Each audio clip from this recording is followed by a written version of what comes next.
पानी की आवश्यकता पूरी होगी। तो मुझे विश्वास है आज के इस कार्यक्रम में आज मोदी साहब आपको बहुत बड़ा तोहफा देने जा रहे हैं। मैं इसके लिए आप सबको बहुत बहुत अभिनंदन करता हूं, बहुत बहुत धन्यवाद करता हूं। भारत माता की जय।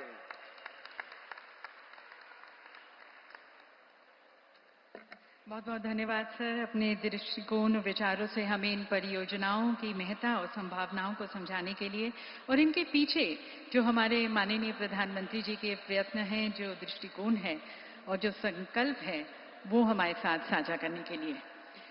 और अब मैं आमंत्रित करती हूं हमारे यशस्वी कर्मठ माननीय मुख्यमंत्री जी को, आदरणीय डॉक्टर मोहन यादव जी को, जिनकी दूरदृष्टि और नेतृत्व में मध्य प्रदेश ने विकास प्रगति के नए आयाम स्थापित किए हैं और नए आयामों को स्थापित करने का हौसला रखते हैं। आप सभी की तालियों के बीच आमंत्रित करते हैं हमारे माननीय मुख्यमंत्री डॉक्टर मोहन यादव जी को। आज का दिन भारत के नहीं दुनिया के इतिहास में मध्य प्रदेश के संदर्भ में तो हमारे बीच माननीय यशस्वी प्रधानमंत्री श्रीमान नरेंद्र मोदी जी जब यहां पधारे हैं तो मान के चलो कि लाखों साल जब पृथ्वी पे अवतरण हुआ हो गंगा जी का, और गंगा जी के अवतरण में जो भागीरथ जी की भूमिका थी, पूरी गंगा जी ने सबको एक तरह से नया जीवन दिया। ऐसे आधुनिक भागीरथ यशस्वी प्रधानमंत्री श्रीमान नरेंद्र मोदी जी का जोरदार अभिनंदन करें। मध्य प्रदेश की इस धरती पर वाकई अद्भुत इतिहास लिखा जाएगा।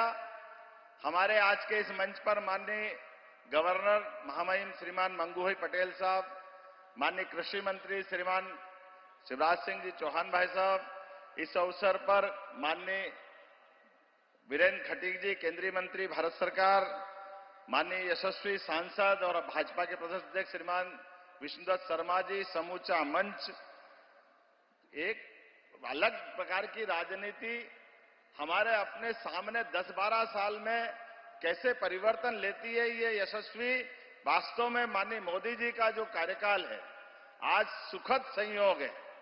अटल बिहारी वाजपेयी जी ने सपना देखा और जिसके माध्यम से कोई भी क्षेत्र में किसी प्रकार से सूखा ना पड़े, पानी की पर्याप्त उपलब्धता हो। मैं यहां साधु संत सहित पूरा समाज बैठा है।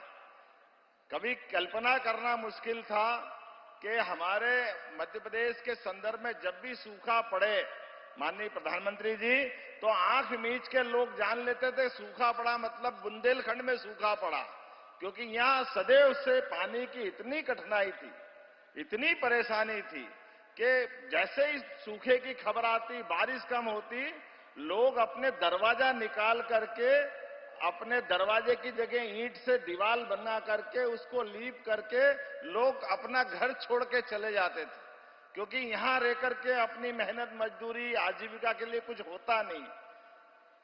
लेकिन ये भी गौरवशाली पक्ष है कि ये बुंदेलखंड का इलाका महारानी लक्ष्मीबाई से लगा करके महाराजा छत्रसाल तक, आला से लेके उदल तक, जीवन में पूरे प्रदेश में एकमात्र क्षेत्र ऐसा है जो पूरे देश में आदर्श है। कितनी सत्ता आई, कितनी गई, किसी के आगे अपना सर नहीं झुकाया, किसी के आगे सरेंडर नहीं हुए, सबके आगे छाती ठोक करके देश का मान बढ़ाया, स्वाभिमान बढ़ाया। अपनी जवानी, अपना खून पानी की तरह बहाया, लेकिन परमात्मा की या एक प्रकृति की मार के आगे बेबस थे, जिसके आगे लाचार थे। बड़ा कष्ट होता था इस बात को लेकर के कि हमारा ये पूरा सब प्रकार से समृद्ध क्षेत्र केवल पानी के अभाव में, और बड़ा दुख होता है। माननीय विष्णुदत्त जी ने भी कहा है, कांग्रेस के लोग आते वर्षों तक सरकार बनाते रहिए, झूठ बोलते रहिए, गरीबों की झोपड़ी में जाकर के वोट तो ले लिए, लेकिन वोट लेकर के सब भूल जाते हैं। बाद में बुंदेलखंड का ये पैकेज दे देंगे, बुंदेलखंड को वो पैकेज दे देंगे, कोई पैकेज नहीं दिया। मैं आपका आभार मानता हूं दो कारण से। आज आपने यहां आकर के जो मध्य प्रदेश पे कृपा की, और 8 दिन पहले राजस्थान के माध्यम से भी, वो भी मध्य प्रदेश पे कृपा की, 35,000 करोड़ की वहां हमको योजना का लाभ दिया। पार्वती, कालीसीन, चंबल के माध्यम से वो ऐतिहासिक था, जिसके माध्यम से पूरा हमारा चंबल और मालवा और आज बुंदेलखंड के 11 जिले रायसेन, विदिशा, पन्ना, दमोह, टीकमगढ़, छतरपुर, सागर, पूरे क्षेत्र के अंदर पीने का पानी, खेती के अंदर 8.5 लाख हेक्टर, किसको कहते हैं 8.5 लाख, गजब। वास्तव में जितना बड़ा पूरा इलाका सिंचित होने वाला है और पीने के पानी के लिए लोगों को जो कठिनाई आती थी वो हल होगी, उद्योग धंधों को पानी मिलेगा। और अब आपके आइडिया से तो आज हमारी सोलर परियोजना भी बनके लोकार्पित हो रही है। ओंकारेश्वर के अंदर जलराशि बन जाती है तो फ्लोटिंग व्यवस्था के आधार पर सूर्य नवकरणीय ऊर्जा हमको प्राप्त होती, सोलर एनर्जी प्राप्त होती। माननीय शिवराज जी यहां बैठे हैं, आपके माध्यम से उस प्रयोग का वहां एक बार आज लोकार्पण होने वाला है। मैं मान के चलता हूं कि आज आपका आना कई मामलों में हमको अलग प्रकार से आनंद भी दे रहा है और प्रदेश के लिए 1 साल का मैं माननीय मोदी जी को इसलिए भी धन्यवाद देना चाहता हूं।